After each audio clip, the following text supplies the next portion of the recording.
దేవుని నామానికి మహిమ కలుగును గాక. ఈరోజు పరిశుద్ధ గ్రంథం నుండి జ్ఞానమును గురించినటువంటి విషయాలు మనం ధ్యానించుకుందాం. అసలు పరిశుద్ధ గ్రంథం జ్ఞానమును గురించి ఏం తెలియపరుస్తుంది? జ్ఞానము అంటే ఏంటి? జ్ఞానము ఎక్కడుంది? ఆ జ్ఞానాన్ని ఎవరిస్తారు? జ్ఞానము కలిగినటువంటి వ్యక్తుల యొక్క ఆలోచన విధానాలు ఎలా ఉంటాయి అనే విషయాలను వాక్యానుసారంగా కొద్ది నిమిషాలు మనం ధ్యానించుకుందాం. యోబు భక్తుడు మరి 28వ వచనంలో ఆయన రాస్తూ యెహోవా యందలి భయభక్తులే జ్ఞానము అని తెలియపరుస్తున్నాడు. అంటే ఈ వచనాన్ని గనక మనం గమనించినట్లయితే ప్రతి క్రైస్తవుడికి, ప్రతి విశ్వాసకి కూడా దేవుడి మీద భయం ఉండాలి. దేవుడంటే భయము, భక్తి అనేవి ఉండాలి. ఈరోజు దేవుని యొక్క మందిరములో మనం నివాసం చేస్తున్నటువంటి మనం దేవుని యొక్క మందిరములో దేవుణ్ణి ఆరాధిస్తూ ఉండగా భయభక్తులు అనేవి మనం కలిగి ఉండాలి. ఈరోజు చాలామంది క్రైస్తవులు దేవుని యొక్క మందిరంలో వారు కూర్చునే విధానం సరిగా ఉండదు. వారు మరి మొబైల్స్ తోటి మరి దేవుని నామాన్ని అవమానపరుస్తూ ఉంటారు.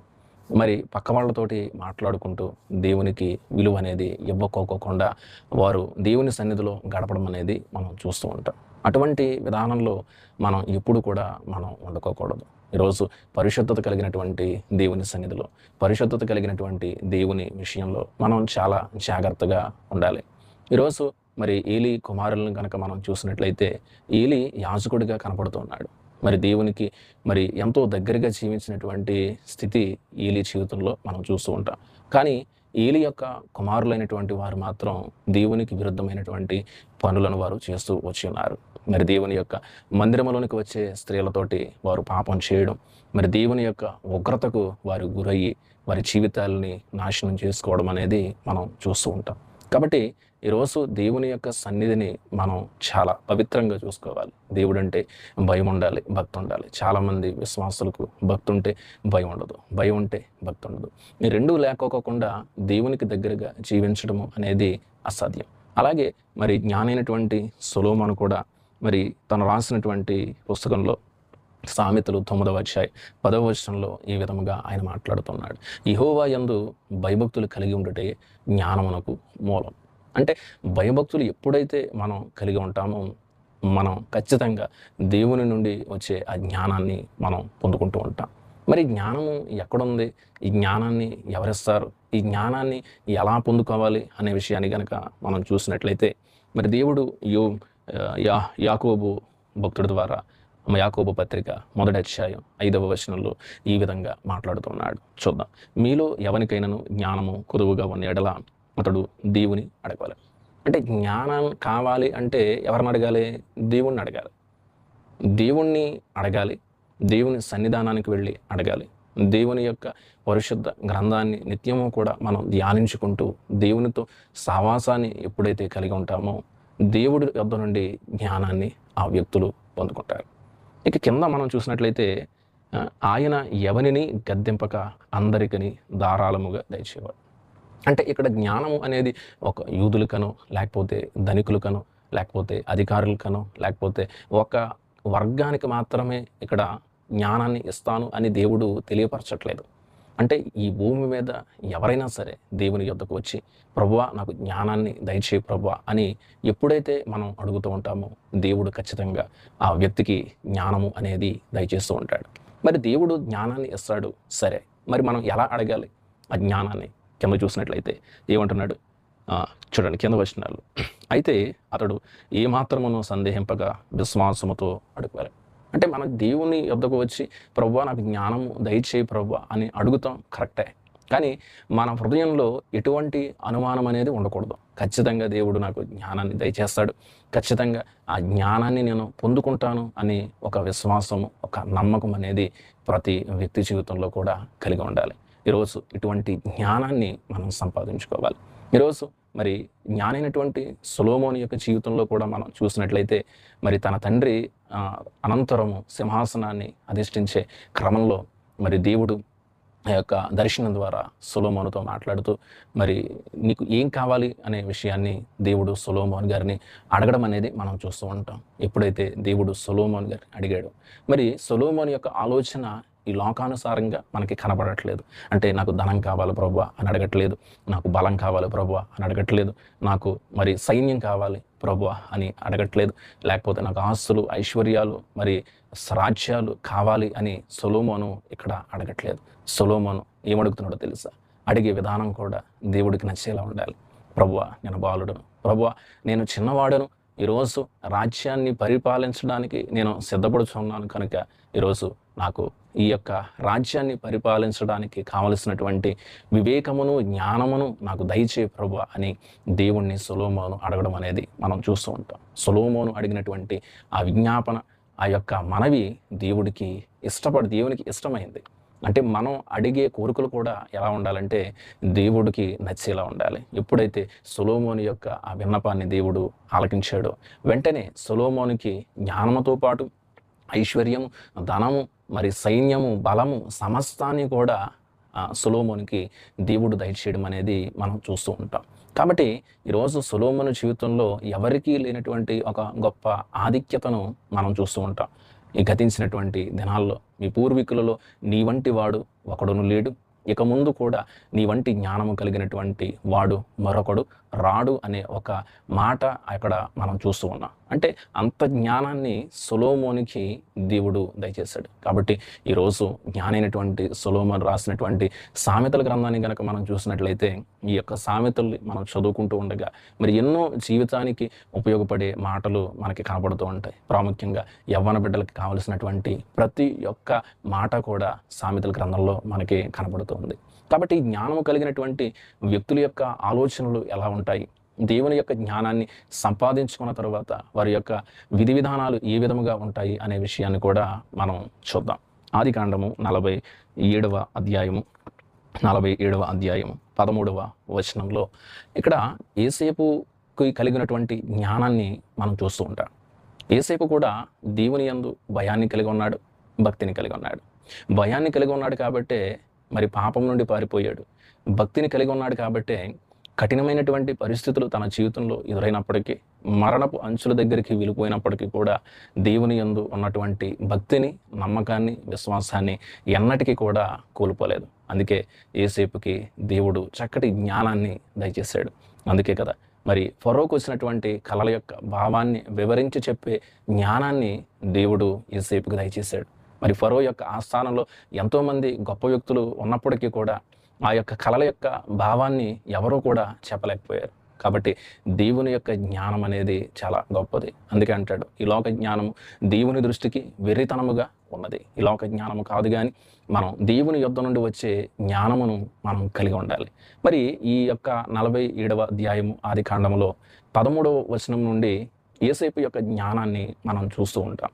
ఈ 13వ వచనంలో ఐగుప్తు దేశానికి తన తండ్రి, తన సహోదరులు రావడం, అక్కడ కరువు ఉండడం, గోషేను అనే ప్రాంతంలో వారు నివాసం చేయడం, మరి కనాను దేశంలో కరువు ఎక్కువైపోయింది, అలాగే ఐగుప్తు దేశంలో కూడా కరువు ఎక్కువైపోయింది. మరి ఇలాంటి పరిస్థితుల్లో ఆ రాజ్యంలో ఉన్నటువంటి ప్రజలని ఏ విధముగా నడిపించాలి, ఆ రాజ్యం అంతరించిపోకోకుండా ఉండడానికి ఎటువంటి నిర్ణయాలు తీసుకోవాలి అనే విషయాన్ని మనం ఇక్కడ గమనించినట్లయితే యోసేపు దేవుని యొక్క జ్ఞానముతోటి, దేవుని యొక్క జ్ఞానాన్ని పొందుకున్నటువంటి యోసేపు తాను ఆలోచించినటువంటి విధానం అనేది ఇక్కడ మనకి కనపడుతుంది. చూద్దాం 13వ వచనం. కరువు మిక్కిలి భారమైనందున ఆ దేశమంతటను ఆహారము లేకపోయాను. కరువు వలన ఐగుప్తు దేశమును, కనాను దేశమును క్షీణించాను. అంటే కరువు చాలా ఎక్కువైపోయింది. ఇక్కడ కనాను దేశంలో కూడా కరువు ఎక్కువైపోయింది, అలాగే ఐగుప్తు దేశంలో కూడా కరువు అనేది ఎక్కువైపోయింది. అంటే పంటలు పండట్లేదు, ఆ యొక్క మనుషులు తినడానికి ఆహారం అనేది దొరకలేనటువంటి పరిస్థితి అనేది అక్కడ కనపడుతుంది. అటు కనానీయులకి ఇబ్బందికరంగా ఉంది, ఇటు ఐగుప్తీయులకి కూడా ఇబ్బందికరంగా ఉండడం అనేది చూస్తూ ఉంటాం. అంటే దేశమంతా కూడా క్షీణించిపోతుంది. మరి దేశమంతా కూడా క్షీణించిపోతుందంటే మరి చాలా కఠినమైనటువంటి పరిస్థితి అది. అలాంటి సమయంలో వచ్చిన వారికి ధాన్యం అమ్ముట వలన ఐగుప్తు దేశములోను, కనాను దేశములోను దొరికిన ద్రవ్యమంతా యోసేపు సమకూర్చెను. ఆ ద్రవ్యం అంతటిని యోసేపు ఫరో నగరంలోనికి తెప్పించాను. అంటే ఎవరైతే ఆ యోసేపు దగ్గరకు వచ్చారో, ఎవరైతే మాకు ధాన్యం కావాలి అని వారు అడగడానికి వచ్చారో, అడిగిన వారందరికీ కూడా యోసేపు ధాన్యాన్ని అమ్మడం అనేది చూస్తూ ఉంటారు. అంటే దేశానికి మరి వెన్నుముక అనేది ఆదాయం. ఆ దేశము మరి రానటువంటి దినాల్లో ఉండాలి అన్న, ఆ దేశము పరిస్థితి బాగుండాలి అన్న ఆర్థిక వ్యవస్థ అనేది సరిగా ఉండాలి. ఇక్కడ ఉచితంగా ఇక్కడ యేసేపు అక్కడ ఆహారం ఇవ్వడం అనేది మనం చూడట్లేదు. వారి దగ్గర కొంత ధనాన్ని తీసుకొని ఆ ధనానికి సరిపడినటువంటి ఆహారాన్ని ఇక్కడ యేసేపు అక్కడికి వచ్చినటువంటి మనుష్యులకి ఇవ్వడం అనేది మనం చూస్తూ ఉంటాం.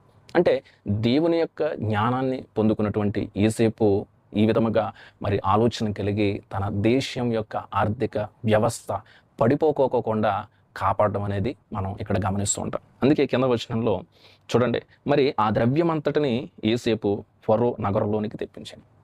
మరి యేసేపు అమ్మేసుకున్నాడు సరే, యేసేపు ధనం తీసుకున్నాడు, ఆహారాన్ని ఇచ్చాడు సరే.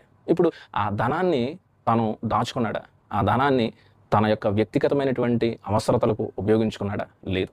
ఆ ధనం అంతటిని కూడా రాజు అయినటువంటి ఫరో దగ్గరికి ఆ నగరంలోనికి చేర్చడం అనేది మనం చూస్తూ ఉంటాం. అంటే ఒక నమ్మకమైనటువంటి ఉద్యోగస్తుడిగా యేసేపు ఇక్కడ కనబడుతూ ఉన్నాడు. మరి ఈ ఒక్క రూపాయి కూడా యేసేపు తీసుకోకుండా తన యజమానుడు, తన రాజు అయినటువంటి ఫరోకి ఒక నమ్మకమైనటువంటి ఉద్యోగస్తుడిగా ఇక్కడ యేసేపు కనపడడం అనేది మనం చూస్తూ ఉన్నాం. కింద వచనాన్ని చూద్దాం. ఐగుప్తు దేశమందును కనాను దేశమందును ద్రవ్యము వ్యయమైన తరువాత ఐగుప్తులందరూ యేసేపు నొద్దకు వచ్చి, మాకు ఆహారము ఇప్పించుము, నీ సముఖమందు మేమేలా చాపవలను. అంటే ఒక సామెత ఉంది లోకంలో, కూర్చుని తింటే కొండలైనా కరిగిపోతాయి అనే ఒక సామెత ఉంది. అంటే కనాను దేశంలో పంటలు లేవు, ఐగుప్తు దేశంలోనూ పంటలు లేవు. ఇలాంటి పరిస్థితుల్లో ధనాన్ని తెచ్చారు. ధనాన్ని తెచ్చినంత మాత్రాన ఇక్కడ కొంత ఆహారాన్ని ఇచ్చాడు, మళ్ళీ ఆహారం అయిపోయింది. అంటే ఇక్కడ పంటలు పండట్లేదు, మళ్ళీ మాకున్నటువంటి ధనమంతా కూడా అయిపోయింది, మా దగ్గర ఉన్నటువంటి డబ్బులన్నీ కూడా అయిపోయినాయి అని చెప్పేసి మరలా రెండవసారి ఈ యొక్క ఐగుప్తీయులందరూ కూడా యేసేపు దగ్గరికి రావడం అనేది మనం చూస్తున్నాం. ప్రభువా, మేము చనిపోతున్నాం, మాకు ఆహారం లేదు, మా బిడ్డలు తినడానికి ఆహారం లేదు, మరి పంటలు అనేవి పండట్లేదు, మరి కరువు అనేది మరి విస్తారంగా ఉంది, మరి కరువు అనేది పెరిగిపోతుంది అని చెప్పిన ప్రాయంలో యేసేపు జ్ఞానము కలిగినటువంటి వాడిగా ఇక్కడ దేశం యొక్క ఆర్థిక స్థితి పడిపోకోకుండా ఇక్కడ చూసుకోవడం అనేది యేసేపు జీవితంలో కనపడుతుంది. అందుకే ఇక్కడ అంటాడు, ధనము లేనప్పటికీ కూడా మీ దగ్గర ఉన్నటువంటి మందలను, ఆ యొక్క పశు సంపదను సమస్తాన్ని కూడా మీరు నా యొద్దకు తీసుకురండి, ఆ పశువులకు ప్రతిగా నేను మీకు ఆహారాన్ని ఇస్తాను అని చెప్పేసి యేసేపు చెప్పడం అనేది మనం చూస్తూ ఉంటాం. వెంటనే వారు గుర్రములను, గొర్రెలను, మందలను, పశువుల మందలను, గాడిదలను తీసుకుని వారికి ఆహారం ఇచ్చాను. వారి దగ్గర ఉన్నటువంటి ఆ యొక్క జంతువులను, గాడిదలను, ఆవులను, మందల అన్నిటినీ కూడా వారు తీసుకుని వారికి కావలసినటువంటి ఆహారం అంతటినీ కూడా యేసేపు ఇక్కడ ఇవ్వడం చూస్తూ ఉంటాం. అంటే అన్యాయంగా ఇక్కడ యేసేపు వారి దగ్గర నుంచి లాక్కోలేదు. ఇక్కడ అన్యాయంగా లాక్కుంటే తిరిగి ఇక్కడ యేసేపు వారికి ఏమీ ఇవ్వకోకుండా ఉండాలి, కానీ అలా చేయలేదు. వారు ఏ యొక్క పశువులను అయితే ఇచ్చారో దానికి తగినటువంటి ఆహార పదార్థాలని ఇక్కడ యేసేపు వారికి తిరిగి ఇవ్వడం అనేది మనం చూస్తూ ఉంటాం. ఇటు దేశానికి నష్టం కలగకోకుండా, దేశంలో ఉన్నటువంటి ప్రజలకి కూడా నష్టం రాకోకుండా ఇక్కడ యేసేపు తీసుకున్నటువంటి నిర్ణయాలు అనేవి మరి లోక సంబంధమైనటువంటి జ్ఞానము కలిగినటువంటి వారి యొద్ద ఉండదు. కాబట్టి కింద మాటలు కనుక మనం చూసినట్లయితే మందలను ఇచ్చారు, మందలను ఇచ్చిన తర్వాత మరి వారికి దగ్గర ఉన్నటువంటి ఆహారం కూడా అయిపోయింది. ఈసారి మూడవసారి మనం చూస్తూ ఉన్నాం. ఈ మూడవసారి కూడా మరి అయిపోయింది ఆహారం అన్న ప్రాయంలో మూడవసారి ఏమని చెప్తున్నాడో తెలుసా? గతించిన 2వ సంవత్సరముల వారు అతని యొద్దకు వచ్చి, ఇది మా ఏలిన వారికి మరుగు చేయడం, ద్రవ్యం అయిపోయింది, పశువులు అయిపోయినాయి, మరి మా దేహాలు తప్ప మా దగ్గర ఏమీ లేవు అని చెప్పేసి ఇక్కడ ఐగుప్తులందరూ కూడా అడగడం అనేది మనం చూస్తూ ఉంటున్నాం. కాబట్టి వాక్యాన్ని విన్నటువంటి మనమందరము కూడా యేసేపుకున్నటువంటి జ్ఞానం మరి దేవుని యొద్ద నుండి వచ్చినది కాబట్టి కష్టకాలంలో కూడా, ఆ యొక్క కఠినమైనటువంటి పరిస్థితుల్లో కూడా ప్రతి పరిస్థితిని కూడా దేవుని యొక్క జ్ఞానంతోటి ఆ దేశాన్ని కాపాడుకున్నాడు. రాజ్యానికి ఎటువంటి నష్టం రాకోకుండా తాను ముందుకి తీసుకువెళ్ళడం అనేది మనం చూస్తూ ఉంటాం. ఇక్కడ 3వ సందర్భంలో మా యేసేపు మాట్లాడుతూ, మా పొలములు మరి మా దగ్గర పొలములు మాత్రమే ఉన్నవి, ఆ పొలములు కూడా ఏమైపోతున్నాయి? పాడైపోతున్నాయి. అంటే వర్షాలు లేవు, మరి విత్తనాలు లేవు, విత్తడానికి ఆ యొక్క విత్తనాలు లేకపోవడం వల్ల మరి పొలాలు కూడా పాడైపోతున్నాయి. మేము ఏం చేసుకుంటాం? ఈ పొలాలని, ఈ సమస్తాన్ని కూడా మీరు తీసుకుని మేము బ్రతకడానికి ఆహారం ఇవ్వండి అని అడిగిన సందర్భంలో ఇక్కడ యేసేపు అంటాడు, 20వ వచనం, అట్లు యేసేపు ఐగుప్తు భూములన్నింటినీ ఫరో కొరకు కొనెను. అంటే తన సొంతానికి ఇక్కడ భూములు కొనుక్కోవడం మనం ఇక్కడ చూడట్లేదు. ఇక్కడ ఫరో కొరకు సమస్త భూములన్నిటిని కూడా ఇక్కడ యోసేపు కొనడం అనేది మనం చూస్తూ ఉన్నాం. అందుకే కింద వచనాన్ని గనక మనం చూసినట్లయితే ఏమంటున్నాడు, అతడు ఐగుప్తు పొలిమేరల యొద్ద ఈ చివరి నుండి ఆ చివరి వరకు జనులందరినీ కూడా ఊర్లోనికి రప్పించి యోసేపు తీసుకున్నటువంటి నిర్ణయాన్ని గనక మనం ఇక్కడ చూసినట్లయితే ఏమంటాడో తెలుసా, మొత్తం ఆ యొక్క మరి మరలా విత్తనాలు ఇవ్వడం, ఆ భూముల్లో వీరు మరలా వ్యవసాయం చేసుకోవడం, ఆ వ్యవసాయం చేసుకున్న తర్వాత మరి ఆ యొక్క బిడ్డలు కానీ వారికి వచ్చినటువంటి కుటుంబీకులు కానీ వీరందరూ కూడా ఆ యొక్క ఆ పంటలు పండగ వారు మరలా వారి కుటుంబం అంతా కూడా సంతోషంగా జీవించడం అనేది మనం చూస్తూ ఉన్నాం. కాబట్టి వాక్యాన్ని విన్నటువంటి మీ అందరూ కూడా ఈరోజు దేవుని యొక్క జ్ఞానము కలిగినటువంటి యోసేపు తను కఠినమైనటువంటి పరిస్థితుల్లో తన దేశానికి నష్టం రాకోకుండా నిర్ణయాలను తీసుకున్నాడు. తన రాజు అయినటువంటి ఫరోకి నష్టం రాకోకుండా నిర్ణయాలను తీసుకున్నాడు. తన దేశ ప్రజలు ఉన్నటువంటి ఆ ప్రజలందరూ కూడా నశించిపోకోకుండా, వారు మరణపు అంచుల్లోనికి వెళ్ళకోకుండా ఒక చక్కటి నిర్ణయాన్ని తీసుకుని వారిని కాపాడుకున్నాడు. అలాగే దేశం యొక్క ఆర్థిక స్థితిని బలపరిచాడు. అలాగే తన సొంతానికి ఒక్క పైసా కూడా తను దాచుకోకోకుండా నమ్మకమైనటువంటి ఒక ఉద్యోగస్తుడిగా మనకి కనపడుతున్నాడు. అలాగే ఆ దేశము ప్రజలు మరలా కష్టపడి పంటలను పండించడానికి గింజలను ఇచ్చాడు, విత్తనాలను ఇచ్చాడు. మరి మరలా వారి యొక్క భూమిల్లో వ్యవసాయం చేసుకుంటూ ఆ వ్యవసాయం ద్వారా వచ్చినటువంటి ఆ ఆహారంతోటి వారి బిడ్డలు సంతోషంగా జీవించడం అనేది మనం చూస్తూ ఉంటున్నాం. కాబట్టి వాక్యాన్ని విన్నటువంటి మనమందరము కూడా దేవుడే జ్ఞానాన్ని ఇస్తాడు. యెహోవా యందలి భయభక్తులు కలిగి ఉండడమే జ్ఞానము. ఆ జ్ఞానము దేవుని యొద్ద నుండి మాత్రమే పొందుకోగలం. అడిగేవారు మరి సందేహింపకోకుండా దేవుడు ఖచ్చితంగా నాకు జ్ఞానముని ఇస్తాడు అని ఒక నమ్మికతోటి అడగాలి. యోసేపు దేవుని యందు భయాన్ని కలిగి ఉన్నాడు, భక్తిని కలిగి ఉన్నాడు. అందుకే పాపము నుండి పారిపోయాడు. అన్యాయంగా ఒక పైసా కూడా తన సొంతానికి మరి ఉపయోగించుకోకుండా ఒక నమ్మకమైనటువంటి ఉద్యోగస్తుడిగా యోసేపు జీవించడం మనం చూస్తూ ఉన్నాం. కాబట్టి మనము కూడా దేవుని యొక్క జ్ఞానాన్ని కలిగి ఉండి సొలొమోను ఎట్టి మాదిరిగా అయితే దేవుని యొద్ద నుండి జ్ఞానాన్ని పొందుకొని మరి దేవుడు యొక్క దృష్టికి ఒక గొప్ప వ్యక్తిగా ఎలాగైతే ఉండి ఉన్నాడో మనమందరము కూడా అట్టి విధముగా ఉండుటకు పరిశుద్ధాత్మ దేవుడు మనకి సహాయం